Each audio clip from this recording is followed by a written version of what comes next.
Voilà, shalom, shalom, shalom, shalom. Nous vous espérons très bien portant chez vous. Ici, le pasteur Jacob Chiwengo de la communauté CCAG, Maison des Dieux. Je viens partager avec vous un peu à propos des songes, des rêves que nous faisons. Parce que très souvent, nous prenons ça à la légère. Écoutez, si nous sommes croyants, on doit se rappeler que il y a des personnes comme Joseph de la Bible qui a vu depuis son enfance ce qu'il deviendra. Il a vu en songe comment il deviendra les plus élevés de sa famille. Mais vous, qu'est-ce que vous faites avec vos rêves, avec vos songes? Joseph a fait son rêve, mais c'est son père qui a interprété ces rêves-là. Voilà. Vous savez, quand on dit son père, c'est pour nous tous, sauf dans des cas exceptionnels, nos papas sont parmi les sages que nous avons à consulter. Alors, mais qu'est-ce qui se passe avec nous autres lorsque nous avons des rêves, nous avons des songes? Soit on jette dans la corbeille, dans l'oubli, c'est tout.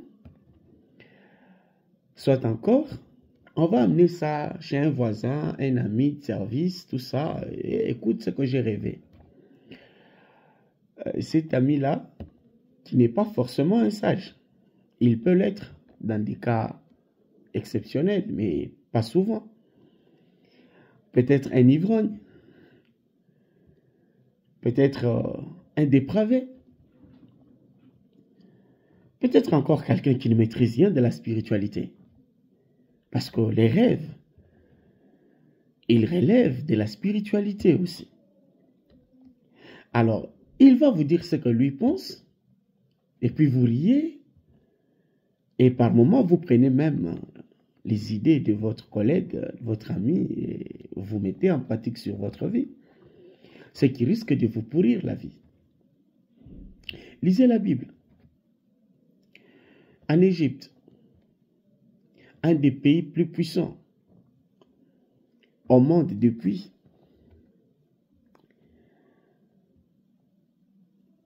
un pharaon qui voit son songe, il appelle les gens qualifiés pour interpréter son songe. Je devais te donner le verset, hein? Mais ici, je n'ai pas beaucoup de temps pour te donner le verset biblique. Alors, si tu en as besoin, tu n'as qu'à nous consulter. Nous allons te donner le verset gratuitement. Pharaon, c'est le numéro 1 de l'Égypte. À cette époque-là, l'équivalent d'un président de la République aujourd'hui. Il fait un rêve, mais il appelle les magiciens. Hein? Il appelle ceux qui savent manipuler la spiritualité pour lui donner l'interprétation de son rêve.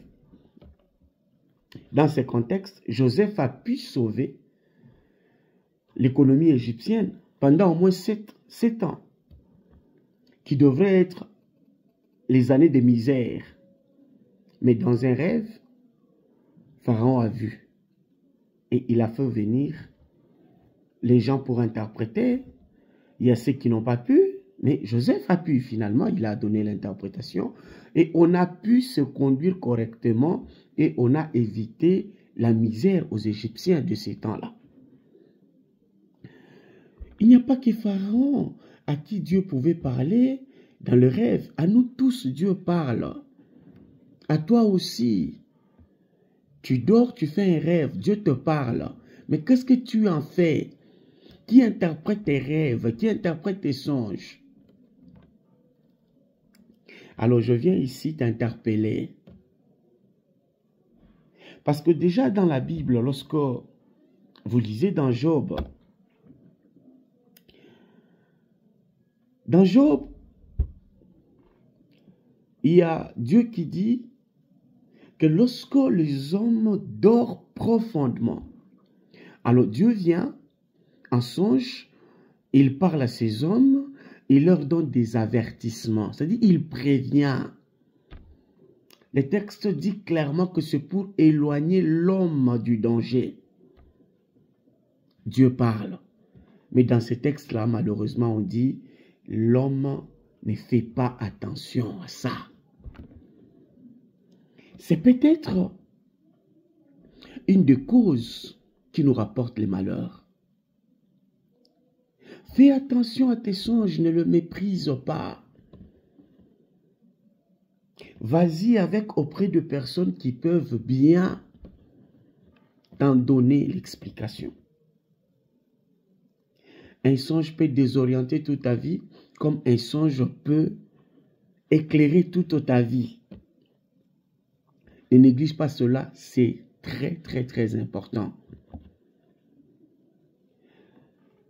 Alors, qu'on se rappelle,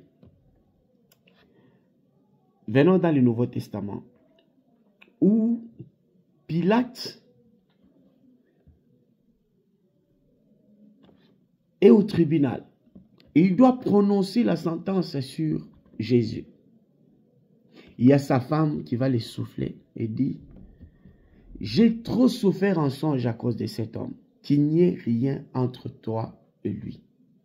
Qu'il n'y ait rien entre toi et lui. J'ai souffert en songe. » Et Pilate va décider de laver ses mains par rapport au problème. Pilate, ce n'est pas un idiot. Parce qu'au jour d'aujourd'hui, quand on vous parle de spiritualité, vous voulez penser que c'est pour des idiots. Non. La spiritualité n'est pas une affaire des idiots. Alors donc, comprenez que Pilate, c'est quelqu'un qui a fait le droit. Aujourd'hui, sauf les cas de corruption, les gens qui ont fait le droit sont parmi les intelligents de la société. À partir d'un songe, Pilate va réorienter son comportement vis-à-vis de Jésus. Il dit, moi, je lave mes mains. Il a tenté de sauver Jésus, mais la foule était tellement en train de lui faire une pression, il ne pouvait pas. C'est un songe. Écoutez, vous aussi, vous pouvez aller quelque part, demander un service chez un patron. Sa femme peut venir aussi dire qu'il a rêvé de vous. Elle peut venir dire qu'elle a rêvé de vous. Donc, ce n'est pas un domaine avec lequel il faut jouer. Il y a même un roi en Daniel. Il rêve, il oublie ce qu'il a rêvé. Il dit,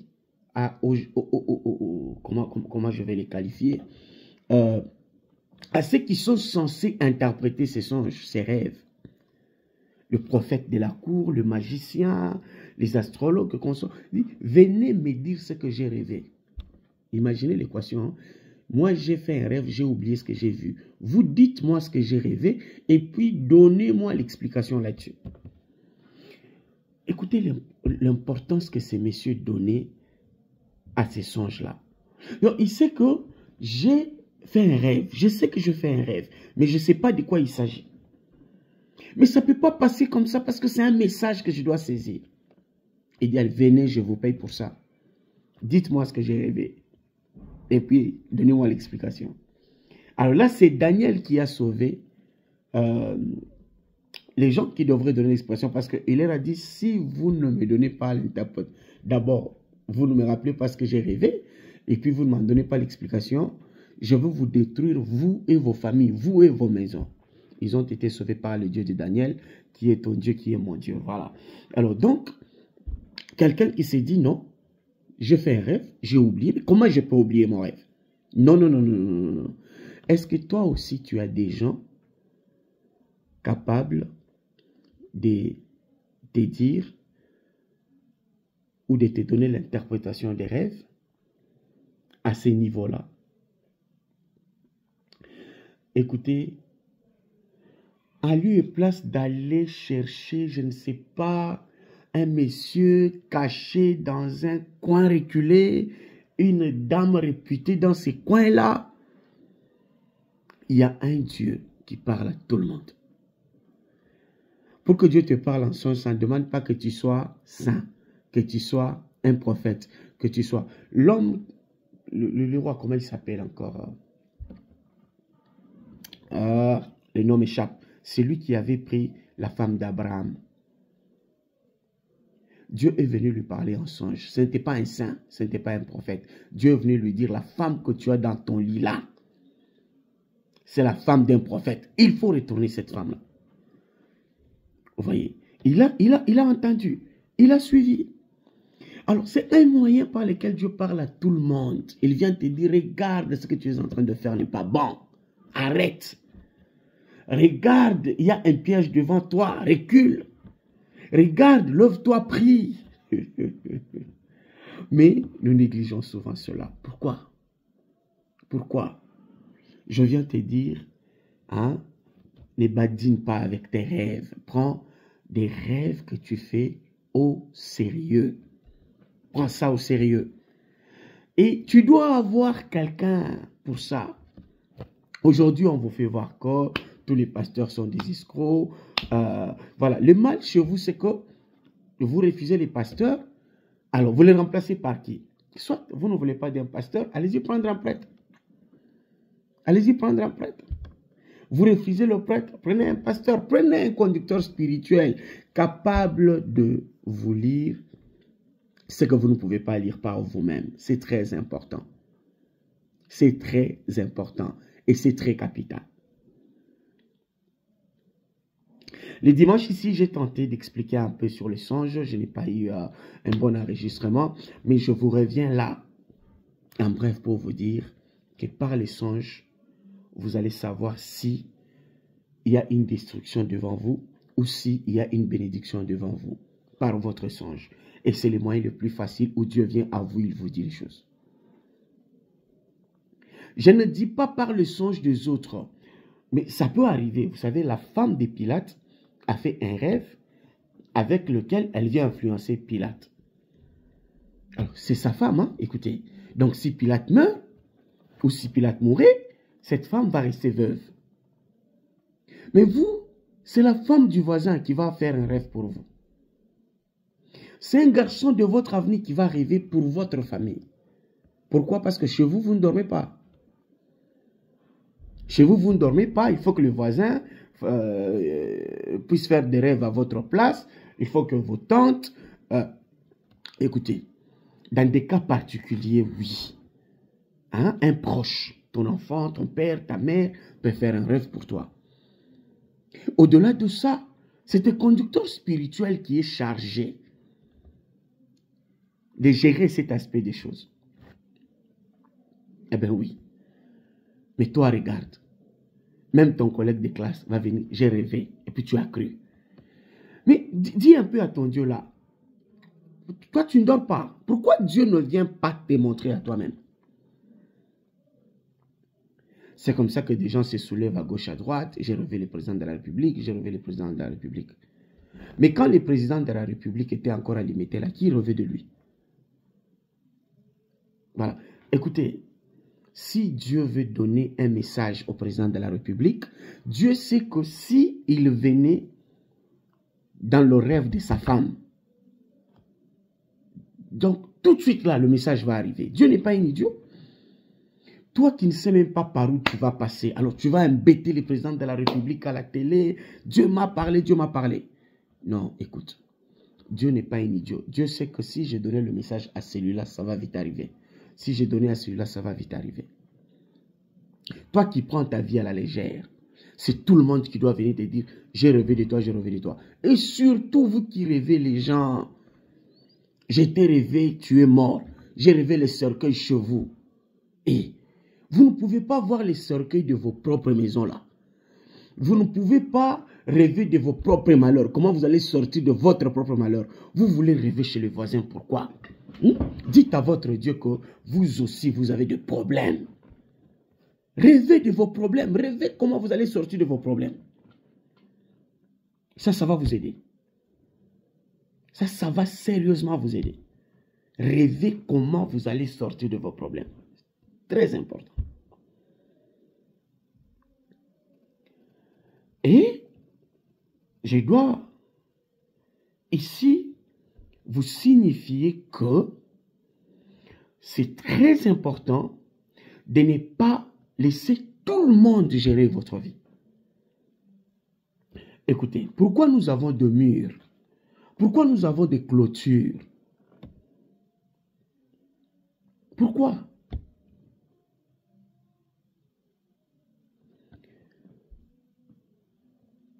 La vie d'une famille, la vie d'un être, d'un individu, d'une personne, doit avoir une certaine dimension de dignité. On se cache dans la parcelle, on fait nos histoires. Bon, Dieu qui va prendre ta vie là, il va aller la vendre à quelqu'un qui ne te connaît même pas, qui va venir te chercher en route, au bureau. Moi, Dieu m'a parlé de ta vie. Moi, ne m'apportez pas vos rêves comme ça. Je dors aussi. Apportez vos rêves à des gens qui ne prennent pas au sérieux leur vie. Voilà. Donc, écoutez, les diables même aussi, ils manipulent nos rêves. Quelqu'un va me dire, tu parles, tu ne donnes pas de versets. Eh bien, je te parle, c'est comme ça.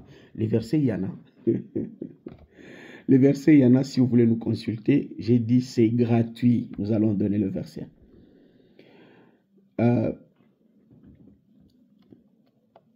Il y a ici un danger qui est de prendre sa vie et de penser que Dieu peut aller te vendre partout comme ça. Vous êtes autant dans la famille. Vous êtes autant dans votre maison.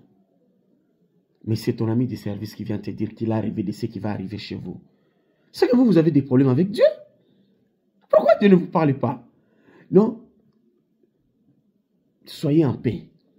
Soyez en paix. Voyez ce qui arrive devant vous. Dieu parle à tout le monde. En Joël 2, 28, vous descendez là. Quand on dit, je répandrai de mon esprit sur toute chair. Parmi les choses que Dieu promet, les dons que Dieu promet, il y a aussi les songes. Quelqu'un va dire les vieillards seulement. Non. Écoute, les songes, ce n'est pas seulement les vieillards. En Job, là, c'est bien dit. Tout le monde. Quand vous dormez profondément, Dieu vient et il vous parle. Dieu vient et il vous parle. Alors donc, faisons attention. Faisons attention. Regardez comment le diable peut vous détruire au moyen des songes. Quand il veut vous manipuler. C'est-à-dire, vous aurez quelqu'un dans votre vie, quand il fait un rêve pour vous, la chose va arriver. Il vient te dire, j'ai rêvé que tu as eu un travail. Et puis quelques jours après, tu as un travail. Le diable, c'est un rusé. Et puis quelques jours plus tard, il revient. J'ai rêvé que tu as eu la promotion. Tu as la promotion. Un autre jour, il revient. J'ai rêvé que tu t'es marié. Tu t'es marié. Ah, tu vois, tu as donné maintenant ta confiance. Et un autre jour maintenant, tu es souffrant. Cette même personne revient. Il dit, j'ai rêvé que tu es mort. Et Dieu a dit que tu as beaucoup souffert. Il veut que tu partes te reposer. On peut vous le dire directement. On peut le dire aux membres de la famille. Si vous tous dans la famille, vous savez que celui-là, quand il fait des rêves, ça arrive. Bien, mais vous allez trembler. C'est parce qu'on vous apporte de bonnes choses. Les bonnes choses qu'on vous apporte chez les autres, nous avons rêvé de toi, ça c'est arrivé. C'est une façon de te préparer psychologiquement. Toi, tu penses que... Non, on est en train de te préparer pour qu'en dernier lieu, qu'on vienne te détruire finalement. Le diable est informé lorsque les cieux décident de nous bénir. Souvenez-vous de la bénédiction de Daniel quand Daniel a fait sa prière de 21 jours. Qu'est-ce que la Bible dit? Le jour même où Daniel a pensé à s'humilier, Dieu a envoyé la bénédiction. Mais avant que Daniel ne sache que la bénédiction était déjà arrivée, le diable a bloqué l'ange. Parce que le diable a su que Dieu vient de libérer un ange avec la bénédiction de Daniel. Le diable est informé de choses avant nous. Et il sait comment faire. Il vient, il t'annonce. Soyons prudents. Soyons très